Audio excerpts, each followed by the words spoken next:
Audio Jungle. Congress.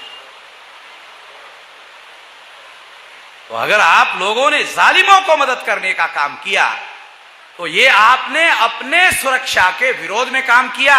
जालिम देश में मजबूत हो गया। अरे 3.5% ब्राह्मणों के 5 नेशनल लेवल की पार्टियां हैं।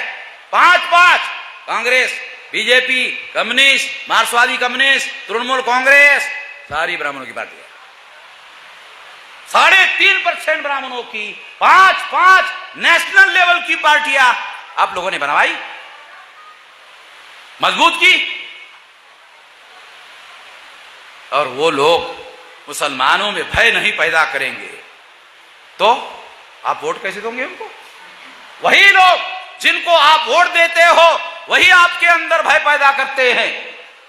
और भय पैदा करने के बाद चुनाव के दौरान कहते हैं देखो हमें वोट नहीं दोगे तो बीजेपी आ जाएगी।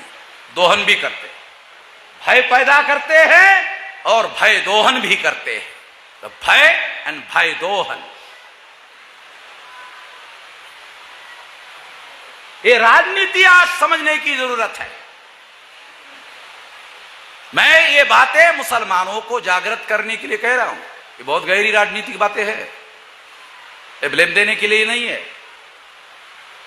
दूसरी बात, SC ST OBC के लोगों को कहना चाहता हूं, जितना इस देश में SC ST OBC की चर्चा बंद करना है तो ब्राह्मण लोग बंद करते हैं। कैसे? डेली हिंदू मुसलमान, हिंदू मुसलमान, हिंदू मुसलमान, हिंदू मुसलमान, हिंदू मुसलमान, डेली चर्चा होगी। SC ST OBC की सारी समस्या का समाधान हो गया।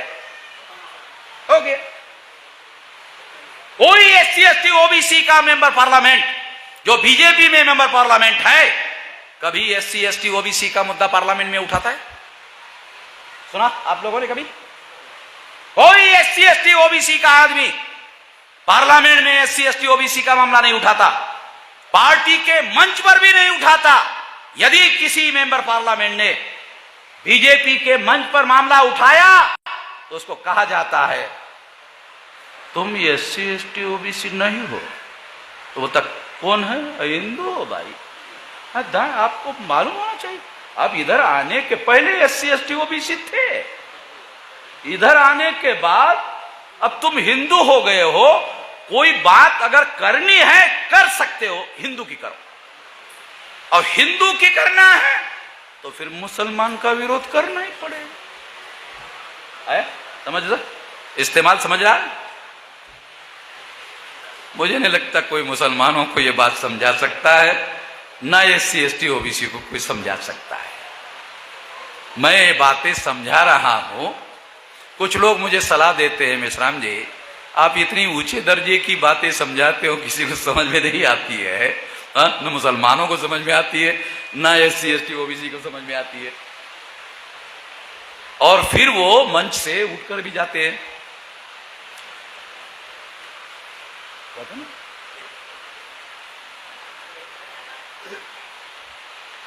जब संकट होता है तो मैं ही मैदान में रहता, उठता नहीं हूं। फिर मैदान में रहता हूं मैं लड़ने के लिए मुसलमानों के फेवर में। जब संकट आता है ना मुसलमानों के लिए तो मैं रहता हूं मैदान में, फिर मैं उठ के नहीं जाता।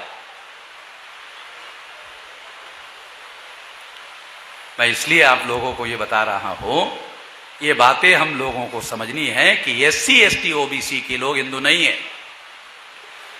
मैं एक बार रेल में ट्रैवलिंग कर रहा था, तो रेल के रिजर्व कंपार्टमेंट में आप जानते हो कि अगर AC2 है तो 6 बर्थ होते हैं, AC3 है तो 8 बर्थ होते हैं। तो AC3 की बात थी, तो 6 लोग जो है 8 लोग वो थे कंपार्टमेंट में, एक ही ब्राह्मण था, वो अकेला ही चर्चा कर रहा था। बाकी SC ST OBC के लोग वो तो हजारों साल से सारे प्रवचन सुन रहे, उनका काम सुनने का है। वो अकेला ही ब्राह्मण बोल रहा था, अकेला ही। उसने देखा ये आदमी इस चर्चा में शामिल नहीं है। मैं उधर था, ये आदमी इस चर्चा में शामिल नहीं है। तो उसने मुझे कहा कि भाई साहब, इतनी हिंदू मुसलमान की चर्चा चल रही है, आप इसमें शामिल नहीं है। तो मैंने पंडित जी को कहा, पंडित जी मुझे शामिल करवाना चाहते हो? क्या देखना, 2 बार सोच लेना, हाँ, बाद में फिर नहीं बोलना। बाद में नहीं बोलना, हाँ, बोलो दोबारा सोचो। कहने आप शामिल हो गया? आप शामिल हो गए। हाँ पंडित जी, आप तो पंडित हो। अब मेरा छोटा सवाल है, आप हिंदू धर्म के धर्म ग्रंथों के नाम बताइए। छोटा सवाल, बड़ा सवाल आपको नहीं पूछता, बहुत छोटा सवाल। तो उसने कहा वेद, श्रुति, स्मृति, पुराण, रामायण, महाभारत, गीता। मैंने कहा पंडित जी, ये ब्राह्मण धर्म के धर्म ग्रंथ है, हिंदू धर्म के पूछा, आपने ठीक से सवाल सुना नहीं। आपने मेरा सवाल नहीं सुना ठीक से। मैंने कहा हिंदू धर्म के धर्म ग्रंथ बताओ, आपने ब्राह्मण धर्म के बता दिया। मैं आपको हिंदू धर्म के पूछ रहा हूं, आपने ब्राह्मण धर्म के धर्म ग्रंथ, ये ही हिंदू धर्म के धर्म ग्रंथ है बताया। तो क्या कहता है? हिंदू धर्म ब्राह्मण धर्म एक ही है।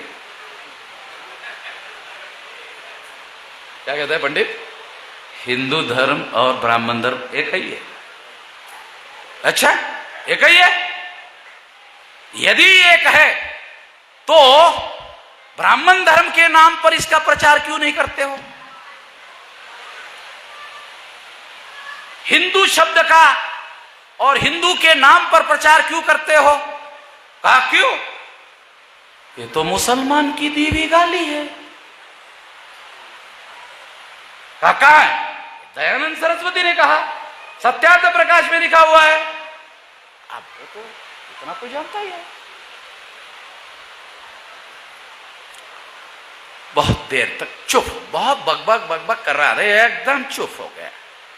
ये आदमी ने साला पकड़ लिया हमको, ऐसा गले में हाथ नहीं डाला, मगर पकड़ लिया। अभी क्या करे क्या करे, इतने में गाड़ी रुक गई। तो झोला था उसके पास, झोला उठाया और कहा कि मुझे अभी उतरना है, एक काम याद आ गया। मैंने कहा आप तो कह रहे थे 2 घंटे के बाद है आपका स्टेशन। नहीं, मुझे एक काम याद आ गया है, इसलिए मैं उतर रहा। तो उसके उतरने के बाद जो SC ST OBC के थे ना, मैंने कहा तुम हाँ हाँ कर रहे थे ना, हाँ हाँ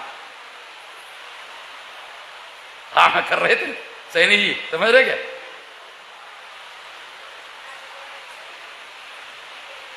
जो हमारे लोग हैं ना SC ST OBC के, हाँ पंडित जी, हाँ हाँ हाँ, गधे को सिंह होते हैं, हाँ पंडित जी गधे को सिंह होते हैं, 4 नहीं 10 होते हैं। तो बात आपको मैं बता रहा हूं कि यदि उन्होंने अपने ओरिजिनल ब्राह्मण धर्म के नाम पर प्रचार किया होता तो कोई SC ST OBC का आदमी उनको गधा बनाना आसान नहीं होता। हिंदू शब्द की वजह से SC ST OBC के लोगों को गधा बनाना संभव हो गया।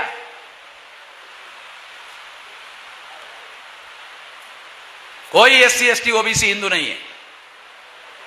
एक बात और, मुसलमान कभी SC ST OBC को हिंदू ना कहे। यदि मुसलमान SC ST OBC को हिंदू कहेगा, वो अपना संकट बढ़ाएगा। SC ST OBC की मदद तो करेगा ही नहीं। मदद करना चाहिए, मजलूम की मदद करने का आदेश है, फर्ज है, मदद करना चाहिए। अगर मजलूम संकट में फंसा है, मदद करो, निकालो उसमें से। मदद तो नहीं होगी, मगर जब आप उसको SC ST OBC को हिंदू कहोगे तो 3.5% ब्राह्मण 74% हो जाएगा, बहुसंख्यक हो जाएगा। अल्पसंख्यक ब्राह्मण बहुसंख्यक हो जाएगा। 3.5% ब्राह्मण मुसलमानों को कहता है तुम अल्पसंख्यक हो, और मुसलमान भी कहता है यार अल्पसंख्यक हम है। मुसलमानों को यह पता ही नहीं है। क्या पता नहीं है कि जो ब्राह्मण 15% मुसलमानों को अल्पसंख्यक कह रहा है, उसकी संख्या 3.5% है। साला 3.5% वाला 15% मुसलमानों को अल्पसंख्यक कैसे कह रहा है? सैनी जी वकील हो ना, ये गणित जरा ध्यान रखना, ये कहीं किसी किताब में नहीं मिलेगा, इधर है।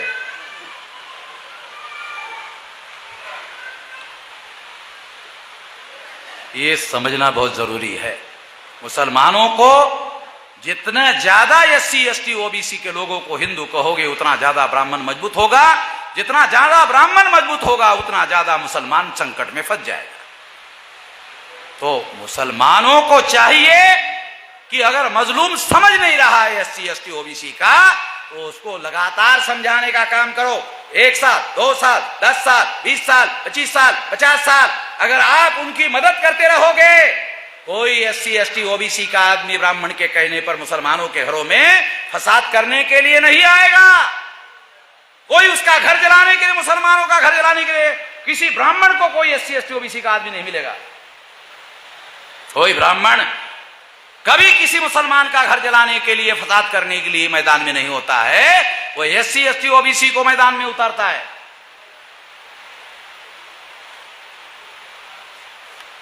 इस सारे देश भर में मैं कह रहा हूं, सारे देश भर में मैं अपने भाइयों को समझा रहा हूं, एससी एसटी ओबीसी के लोगों को समझा रहा हूं, इसे समझना जरूरी है। इसलिए एससी एसटी ओबीसी के लोग, देखो नरेंद्र मोदी ओबीसी का आदमी, आप लोगों को बता रहा हूं जो एससी एसटी ओबीसी के लोग हैं, नरेंद्र मोदी ओबीसी का आदमी, उसको आरएसएस ने प्रधानमंत्री का पद दिया, पद देने से संतुष्ट हो गया, बोले 52% की गिनती करने की जरूरत नहीं है, प्रधानमंत्री हो गया हमारा, और वो पद से संतुष्ट हो गया। 52% ओबीसी नरेंद्र मोदी को प्रधानमंत्री का पद दे दिया, पद से संतुष्ट हो गया, अधिकार मांगा ही नहीं, पद से संतुष्ट हो गया। ओबीसी की जाति आधारित गिनती अधिकार का मामला है।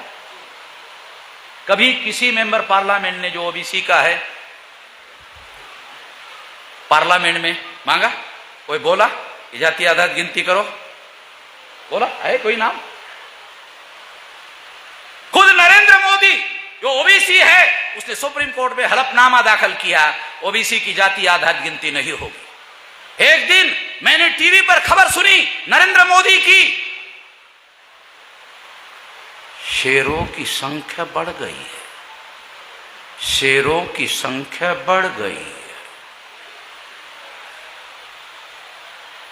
बगैर गिनती के ही मालूम हो गया नरेंद्र मोदी को, शेरों की संख्या बढ़ गई।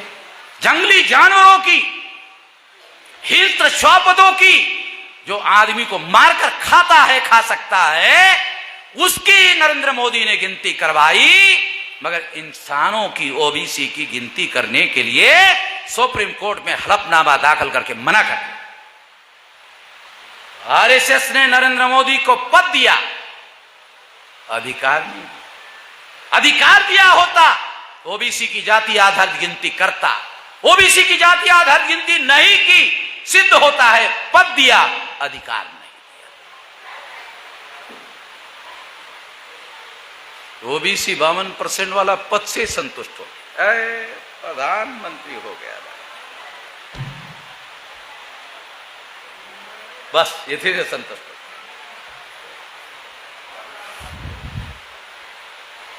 तो इसलिए एससी एसटी ओबीसी के लोगों को ज्यादा से ज्यादा जागने की जरूरत है। मुसलमानों को अनुरोध करता हूं कि इस देश में एससी एसटी ओबीसी को जगाने के लिए मदद करो। कुरान में कहीं पर भी मजलूमों को जगाना नहीं चाहिए, मजलूमों की मदद नहीं करनी चाहिए, ऐसा कोई आदेश नहीं है। आदेश है मजलूमों की मदद करो, अल्लाह ताला का आदेश है, मजलूमों की मदद करो। आखिरत में पूछेगा अल्लाह ताला। यहां तो कोई पूछ नहीं रहा वामन मेश्राम के अलावा यहां तो वामन मेश्राम पूछ रहा है मालूम होने की वजह से, मगर आखिरत में अल्लाह ताला हर मुसलमान को पूछेगा। क्या पूछेगा? मजलूम की मदद करने का आदेश दिया था, कितना किया बताओ? तुम जब नहीं कर रहे थे तो मैंने वामन मेश्राम को समझाने के लिए भेजा, फिर भी नहीं माना। क्यों? ऐसा क्यों कह रहा हूं चौधरी साहब? क्योंकि आप लोग कहते हैं कि कोई भी इंसान अल्लाह ताला के आदेश के बगैर कुछ नहीं कर सकता यदि मैं मुसलमानों को जगा रहा हूं तो अल्लाह ताला का आदेश है भाई, समझ लो, इशारा है।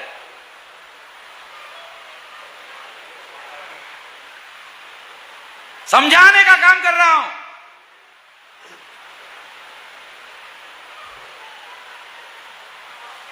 तो इसलिए आप लोगों को अनुरोध है कि एससी एसटी ओबीसी के लोगों को इस देश में जगाने का काम हम लोग कर रहे हैं। जितना ज्यादा एससी एसटी ओबीसी जाग जाएगा उतना ज्यादा ब्राह्मण के जाल से मुक्त हो जाएगा। जितना ब्राह्मण के जाल से मुक्त हो जाएगा एक एक मुसलमान सुरक्षित हो जाएगा। कोई ब्राह्मण मुसलमान के घर पर हमला करने वाला नहीं है, इसलिए उसकी औकात नहीं है। हमारे लोगों को मुसलमानों के घरों पर हमला करने के लिए भेजते हैं। इसलिए मैं हमारे लोगों को जगाने की बात आपको भी समझा रहा हूं। इसमें आपका भी हित है, इसमें कॉमन इंटरेस्ट है। हमारा तो है ही है, आपका भी इंटरेस्ट है। एक कॉमन इंटरेस्ट का मामला है।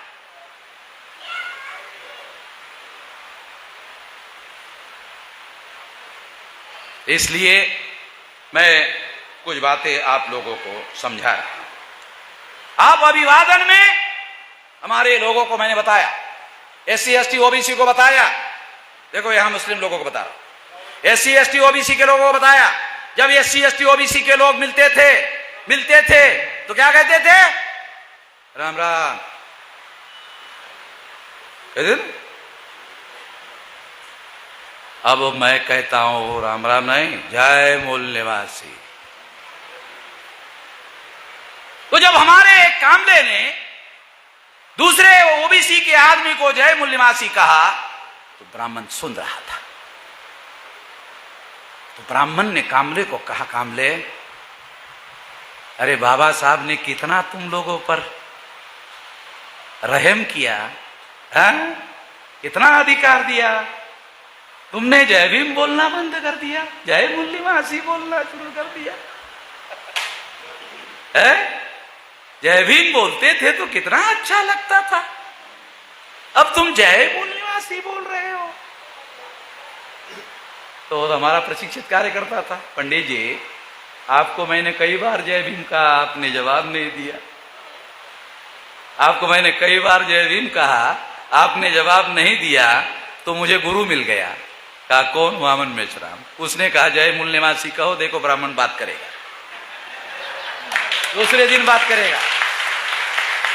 तो कामले ने आकर मुझे बताया कि मेश्राम जी दूसरे दिन नहीं, उसी समय बात किया। जय मूल निवासी कहा, उसी समय बात किया। आपने कहा दूसरे दिन बात करेगा ना, उसी समय बात किया। क्यों? ब्राह्मण को ज्यादा समझ में आता है, साले जय मूल निवासी कहेगा तो कोई ना कोई विदेशी तो होगा। सर मेरे अलावा कौन विदेशी है?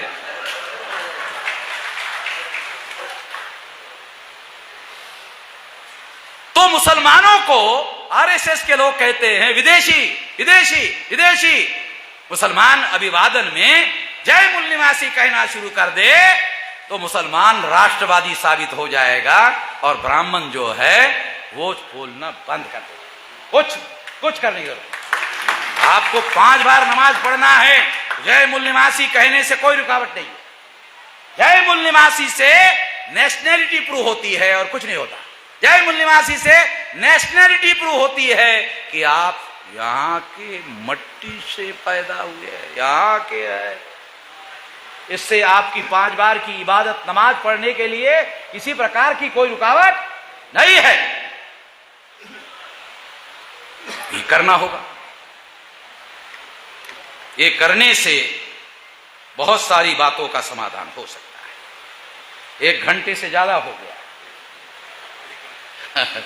बोलने के लिए और 1-8 घंटा का समय है और है, मगर मैं आपकी सहनशीलता का अंत नहीं देखना चाहता, क्योंकि सारे लोग आप लोगों पर अत्याचार करते हैं, मैं भी अत्याचार करूं तो जरा गड़बड़ हो जाएगा।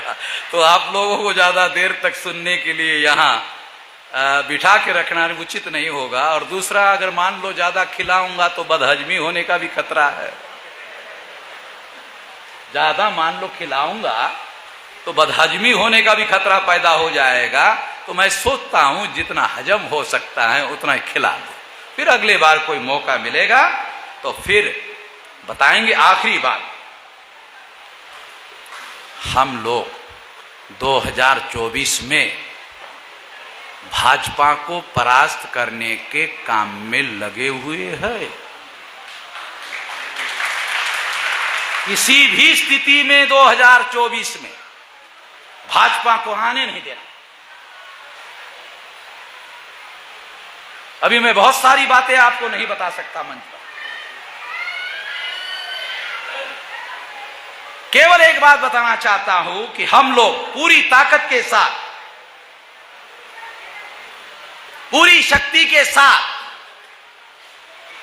और ये आरएसएस के बीजेपी के लोगों को भी मालूम हो गया कि वामन मेश्राम जो है ये बीजेपी को हरवाने के काम में लगा हुआ है, तो हमारे अंदर के कुछ दलालों को, भड़वों को पकड़कर तोड़फोड़ करने का काम उन्होंने जिस तरह से झारखंड में किया, बिहार में किया, महाराष्ट्र में किया, कई जगह रीजनल पार्टियों को तोड़ने का काम किया, हमारे संगठन को भी तोड़ने का काम किया।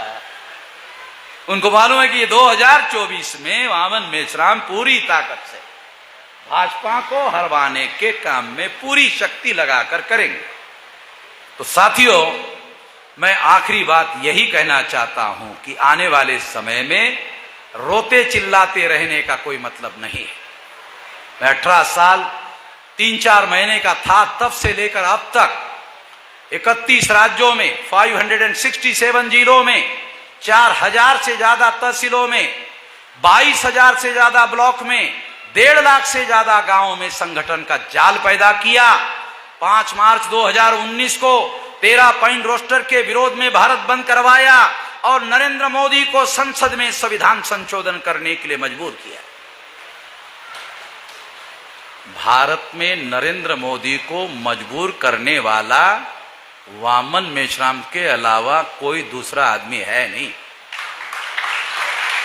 संसद में 13 पॉइंट रोस्टर खत्म करने के लिए और 200 पॉइंट रोस्टर लागू करने के लिए नरेंद्र मोदी को संसद में संविधान संशोधन करवाया। ऑन रिकॉर्ड बात कह रहा हूं, रिकॉर्डेड बातें कह रहा हूं। दूसरा, सीएए, जिसके आधार पर एससी, एसटी, ओबीसी के 75% लोगों को देश में विदेशी साबित करने के लिए कानून बनाया। आसाम में 5 लाख मुसलमानों को विदेशी साबित कर दिया और इसके विरोध में 29 जनवरी 2020 को भारत बंद का ऐलान किया।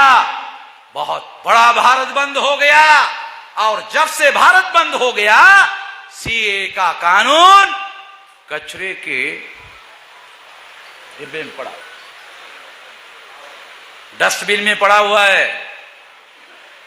नरेंद्र मोदी को आरएसएस के लोग क्या बोलते हैं? बहुत शक्तिशाली नेता है, बहुत ताकतवर नेता है नरेंद्र मोदी। चलो मान लेते हैं नरेंद्र मोदी बहुत ताकतवर, बहुत शक्तिशाली नेता है, मगर नरेंद्र मोदी का पास किया हुआ सीए का कानून, संसद के द्वारा पास किया हुआ कानून वामन मेश्राम ने लागू नहीं होने दिया। अगर नरेंद्र मोदी ताकतवर और शक्तिशाली नेता है, वामन मेश्राम भी इंच भर ज्यादा ही है नरेंद्र मोदी से, ज्यादा नहीं, इंच भर, तभी तो रोक लगाए। नहीं तो हर जिले में मुसलमान आज के तारीख में इस सवाल का जवाब नहीं दे पाता कि उसका बाप कब और कहां पैदा हुआ। पोता दादी को पूछता, दादी मेरा बाप कब और कहां पैदा हुआ, तो दादी कहती रात के 12 बजे थे, बरसात आ रही थी, अमावस्या का रात थी, तब तेरा बाप पैदा हुआ बेटा।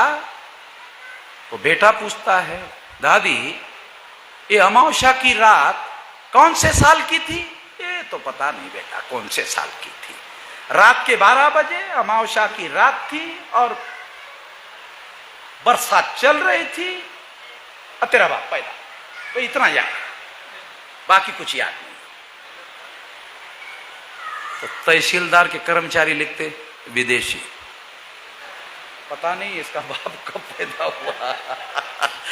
और जितने SC ST OBC का तो सारा कोई बता पाएगा, इसकी कोई गारंटी है? ये कानून है, किसी को आज तक पता नहीं मोहम्मद में इस्लाम के अलावा ये क्या षड्यंत्र है।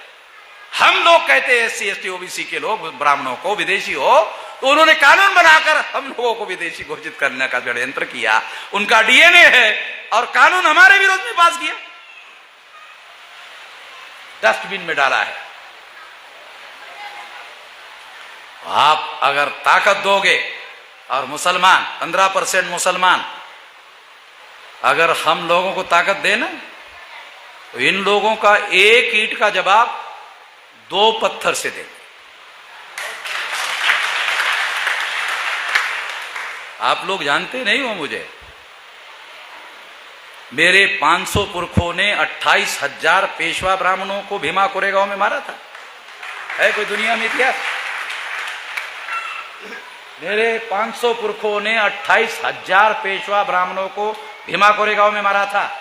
स्मारक है वहां, हर साल 50 लाख लोग जाते हैं देखने को। तो उसी खानदान का हूं, इसलिए इतनी लकड़ी लिए बगैर ही घूमते रहता हूं सारे देश भर में। कोई सिक्योरिटी लेकर नहीं घूमता हूं। उनको मालूम है वो अमन मेचराम वो 500 वाले का है, खानदान का। तो इसलिए ये लड़ाई लड़ी जाएगी। और अगर मुसलमान 15% इस्लाम के मजलूमों का सिद्धांत उसके साथ में चले, तो आखिरत में अभी तक जितनी गलतियां की सब माफ हो जाएगी, सब माफ हो जाएगी। अगर आप ऐसा करते हो तो आपको ऐसा करना होगा, और अगर आप नहीं करते हो तो अल्लाह ताला के कोप से, अल्लाह ताला के अजाब से, अजाब बराबर थोड़ा जानता हूं, मैं भी जानता हूं। मुसलमानों के साथ रहते रहते मैं कुछ उर्दू के अरबी के शब्द सीख गया हूं। तो इसलिए आप लोगों को फायदे की बात बता रहा हूं, आपके नुकसान की बात नहीं बता रहा हूं, आपके फायदे की बात बता रहा हूं। जितना जल्दी SC ST OBC जाग जाएगा, उतना जल्दी मुसलमान, एक एक मुसलमान सुरक्षित हो जाएगा। साथ दो, बस इतना ही कहना।